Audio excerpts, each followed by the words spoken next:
Bartender and bar director of Crow Hospitality Group and also of the restaurant and bar Alma, one of the most talked about venues in the Czech gastro scene today. Pavel Sochor is a guest on Visit Chef. Hi Pavel, welcome. Hi Honza, thank you.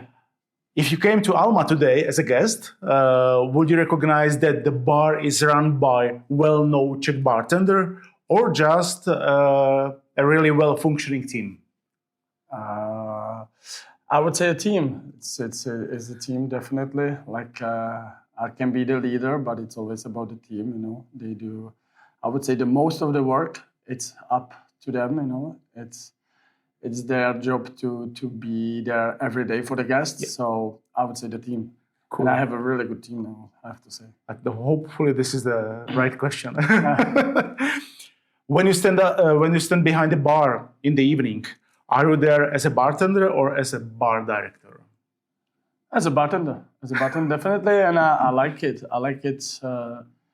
I still like to do it. You know, sometimes I know that I can forget I should be there as a bartender and do all the stuff. Yeah. I really like to talk to people. So sometimes you know the guys are like, "Oh well, you're talking to the guests too long." You know, I help a bit around, but I'm a bartender. And do you ever miss just being a bartender and not dealing with anything else, or that kind of romance is gone? No, I don't miss that, to be honest. I'm super happy as it is now, and I can be, you know, creative, and also my job is not the same same every day. Like in hospital, it's never the same. You know, you don't know what the customers are going to be like tonight, so it's always a little bit different. But I really like that. One day I'm making cocktails for event for menu. Next day I'm a bartender. Then I'm doing workshop for the team, stuff like that. So I don't miss being just bartender. If you are talking about the creativity, how do you find the balance between creativity and marketing? Because I think marketing is also very important. When do you say, this is great, but people won't go for it? I said it's the balance is important, like the balance of the menu. So if we find ourselves being there's a lot of kind of drinks for normal people as mainstream kind of I would say people. Then we can everyday guests. Yeah, everyday guests. Then we can go a little bit crazy. But what we do, we usually go and when we do every cocktail, we give it to whoever is on the shift, everyone on the floor, the receptionist, the manager. Even if the people are in the office, we give them a try and we ask the opinion. So if we have too many opinions, this is too crazy, we also be like, okay, maybe this is just for us, so we're not going to put it up there. That's a good way. Let's talk about rankings. Are the lists the world's 50 best bars still relevant, or are they creating their own reality now? I think it's a lot everywhere. It's a lot of these lists, but I think it is important. It's very important. Not as a marketing when you get to one of those lists, but also as a motivation. It's motivation for I think a lot of bars, lot of bartenders, lot of bar managers. It's a good motivation to maybe sometimes you forget to take the take the cold glass or something. You're like might be I might be serving someone important tonight, or I think it can work like that. So I mean. For me or for us, it is important the possibility of maybe being doing such a job to be on one of those lists, or always trying to push as well. That's I think it's motivation. It's good motivation. So, is it more important for a bar today to have a great drink, or the great story that can be sold to judges and media?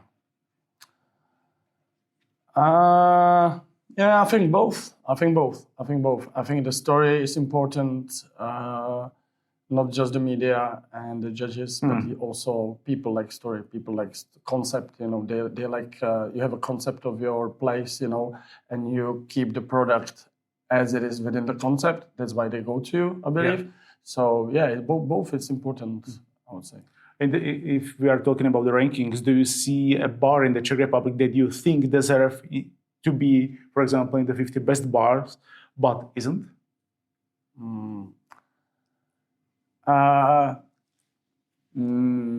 No, I don't think so. Like if we talk in the world, 50 best bars, which is the world 100. Yep. To be honest, when, for example, last year, I think, for example, like Employees Only or something were like 87 or like these big like bars that doing great job for a long time, being like there and being like, you know, these numbers like by the end, then like if you really like think in general, like how many bars there in the world, like 20 million who wants to be on the list, should be, and you have just 100. So I think that we don't still have a bar to be one of them, one of the 100, but I think we have really cool few bars that are pushing, and I believe there is few bars that could be in the European hundreds. I would say maybe 3, could be there, 4, yeah. And if you were a judge, what will you base your decision on? So I really like the product as it tastes. That's for me it's very important. Sure. Also, like first the product, how it tastes. That's important, and also how I felt there. So not just the atmosphere, you know, because I don't know, music can be a bit louder because someone didn't put it. The lights can be off, but I would say the service. For me, is always if I felt good that the person is genuinely taking care of me, looking in my eye, asking me questions, and I feel like I want to grab a beer with him after the shift because he's that good. I would judge by that, and then also what is in the glass or the plate, because that's for me important as well. So full hospitality is possible. Yeah. Does the Czech bar scene have enough self-confidence, or are we still looking outside for kind of validation? I think we have guys who are pushing. We have places that are self-confident and they doing their thing, and I think they're really good. So no, I don't think we have to like be, you know, dragged by someone or looking over the board as who's doing that. Okay, I'm gonna do that as well. I think there are places they're doing their thing and they're doing it very well. And what do we do better behind the bar in the Czech Republic than elsewhere in the world? I don't know. We don't do anything better than elsewhere. Also, that's, you know, it's. I think it's hard to say, but I think Czech, like, if maybe the question is like what the Czech has to offer, I would say that it can be the hospitality. Like we're really good. You know, we are like pub goers. You know, we like to socialize, and I think, or as I experienced, a lot of Czech bartenders and also like not bartenders but places I've been to can be really good. If there is a guy who decided that this is my job, I want to do it well. They can be very good in the hospitality and make you feel like exactly as I said, like you wanna go there again and you know become possible customer friends or whatever. So yeah, I would say we good with the hospitality. Okay, so if you had to name one thing Czech bars are missing the most, what would it be? What are we missing? What are we missing? I think I would say we missing to be more like proud of what we have here, the kind of a heritage, the traditions, this local kind of product. That's we still can work on it more and being like using more and more products and ingredients that we have here. So I think that. So what do you think? What is the global bar scene today? Is it more creative or more like uniform? Uniform? What do you mean like uniform? Like it means like unification? It means like the same one? What is it? No, I don't think so. No, I don't think so. I think like obviously, if you look at a lot of bars, it's gonna look similar. But then you have bars that go to doing the classics as you would have them made for you 100 years ago. Sit and Whiskers, and there's bars like that. Also, the best bar in the world was last year Bar Leone, and they just make you chicken sours and stuff like that. It's super straightforward, and I think it is the creativity is there. A lot obviously. Maybe 70% looks similar. Everyone wants to clarify and do stuff like that. But I would say there's still a lot of different places that if you know where to go, if you want to search for it, you can have different experiences in different bars, definitely. Yeah. What has disappointed you the most about the global bar scene in the recent years? Wow, what has disappointed me in the recent years? You are traveling a lot. You visited a lot of bars. Yeah, last year. In the last years. Traveled a lot. But actually, it's gonna be aim at there. But like, I was surprised when last year I was 3 times in London, and I feel that they really fucked it up with the Brexit because I felt like the hospitality and the creativity that was there in like. Obviously, you still have tires, you still have the amazing bars, but when we went to some like not the best of the best, I felt that all the Europeans or whoever was working there had to leave, or it was very hard to get the papers to work there. So it wasn't that good. I had a feeling like when I was living there that you could have a 50 best. London or just UK, I would say UK. Seriously, it was that good. So many good places. So I didn't feel this. So that for me was a disappointment. And I think the Brexit is to blame, to be honest. I agree. So, and on the other hand, which bar scene or specific bar has made you happy recently? Can you name like 1, 2, 3 bars? I can name few because. Back to London, for example. Back to London, I would go because one of the best experiences in the bar last year I had was in Waltz. I think they're gonna be on that list very soon. It's a Japanese bar from a guy who used to work with Alec in Quaint. And Eric Lorenz, you mean? Eric Lorenz. Okay. And it was amazing. It was just amazing, and also it was different.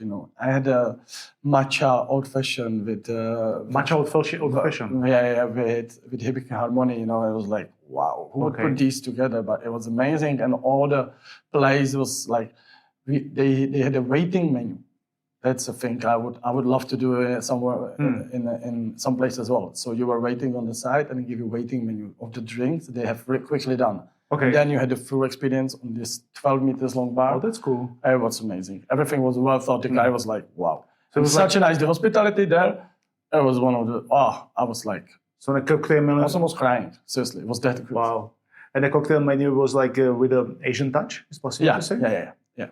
What was the name again of the bar? Waltz. Okay. Like the dance. All right. Yeah. It was in London, another one? Yeah, another one. I would say the scene I really like in Milano. I'm not saying that just because we have Milanese people sitting upstairs, but I really like so many different stuff. You have the Moebius there that's offering everything, food. Like it's this gastronomic labyrinth a little bit. Then you have 1930, like really amazing speakeasy with crazy creations, but like super fun. And then we went to Samoguru there, more like a party bar, I would say, DJ. And I was like, wow, all of it was amazing. So I don't remember I've been there actually, back, and then it was amazing again. And just like I was just like going on my own, and it was amazing. It was amazing. And then I would say also one bar I was really, really like I loved it since I met the guys, and then when I went to their bar was Svanen in Oslo. Oh yeah, it was amazing. Seriously, it was amazing. Everything was like, I don't know, I cannot say anything. I would think of it's me, it's very subjective. Like, look at but like, it was amazing. The guys are nice, the drinks were nice, how it's a beautiful bar, like the hospitality, all the guys, everyone was so nice, like seriously, everyone. And I was like really spend there like 2 half days looking how they work. Oh, cool. Very cool. I had the chance to try that cocktails in Bratislava in Mirror Hospitality Expo. Yeah. They were with us on the stage actually. Yeah, it was so cool. It was very good. Kind of was good. Yeah. Does every cocktail today need a story, fermentation, and 3 techniques to be good? No, not at all. I wouldn't say so. I think like simplicity, that it's hard. It's hard to do simple cocktail, to be honest. Like, I know it. I struggle sometimes, so it's like you don't know what to put. You add this more, this, and like 12 ingredients. So I think it shouldn't be the aim to do, to be like, oh, I need to create this cocktail, so it's gonna be so difficult and crazy a story. Most of the people, they don't care. So I would say like give them the cocktail. If they're interested, they want to hear the story, tell them how you fermented your socks or whatever. But like, otherwise, no. Yeah. So next question is, I think, difficult as well. When is the creating still honest, and when does it become just self-serving? I would say if you use what you do, like the creative way, as a marketing. So I would say if you tell everyone that you're the biggest zero waste lacto-fermenting lab guy, and that's how you do the cocktails, and you use it in all your marketing, ways to attract the people, I would say that's self-serving. And it's when you do it like I want to just enhance the flavors, because it's pain. It's fermenting and everything, it's pain. Most of it it blows on you. It's not good. You need to do, like, it takes a lot of time to checking it by the end every half a day, and so I would say that it's not probably even a good way to go there. Like, I want to be there, so if I want to be good as sips, I need to lacto-ferment everything. No, not at all. You don't need to. No, you don't. Okay. Did Instagram kill classic cocktails or actually give them a new life?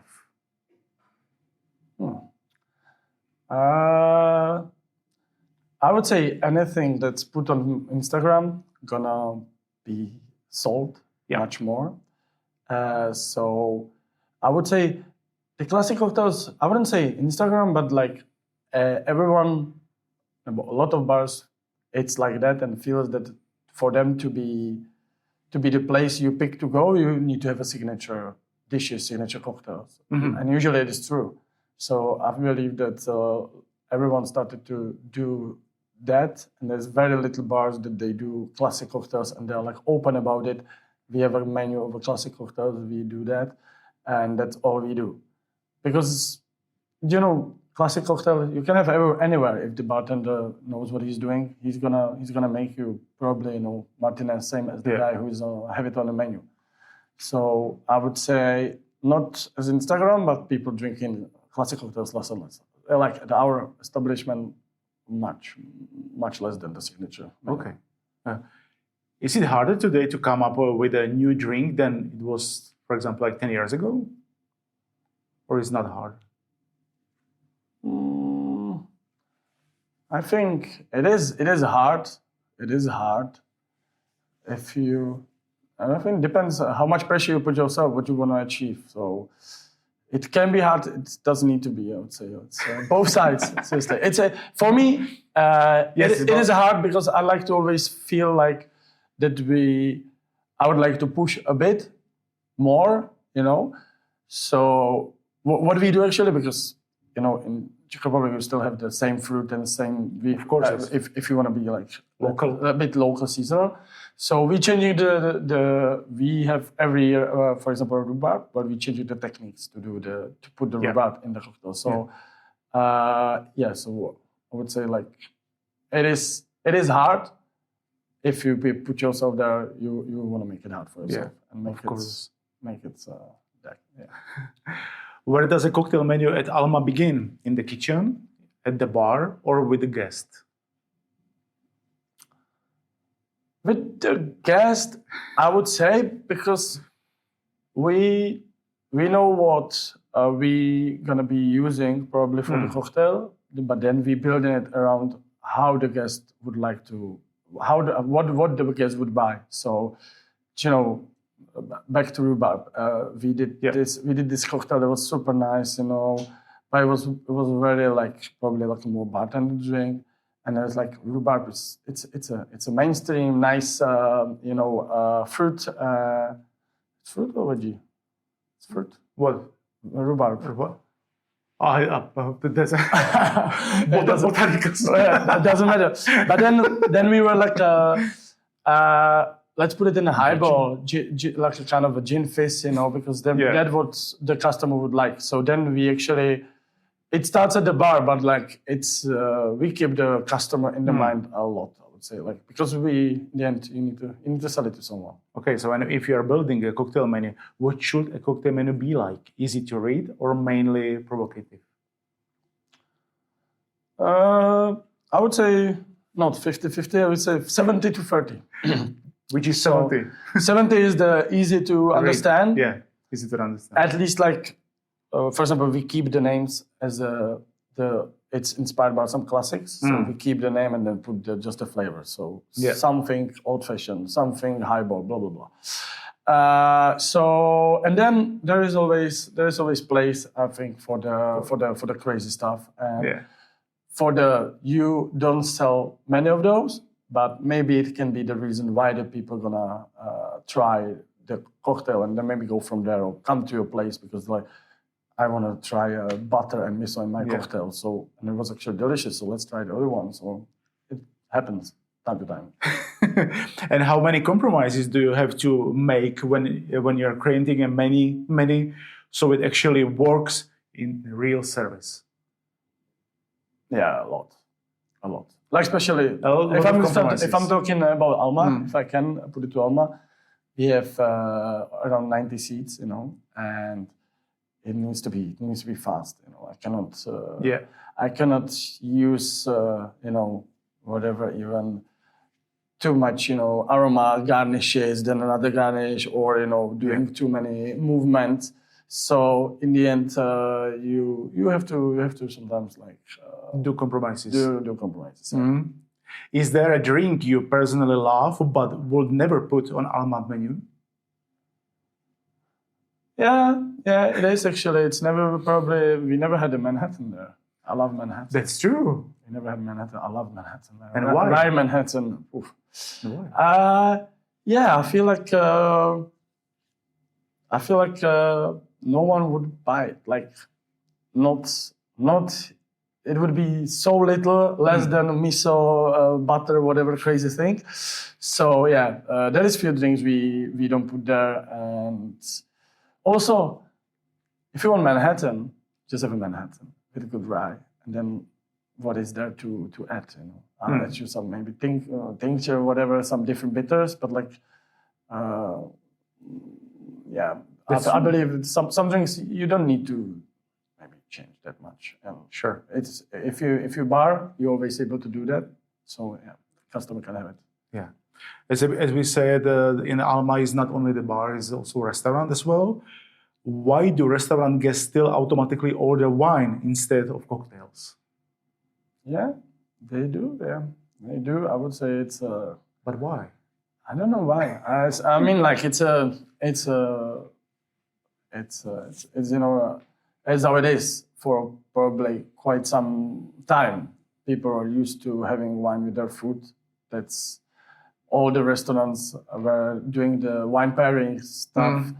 It's been there for 100 years, and then the cocktails that's kind of being pushed during the day as well. And with the food, we do 10, 15 max, 10 maybe. Okay. So it takes long, but it's changing. Like we can see it. Like it's doing well. It's doing well. It's still growing. It's still growing. Okay.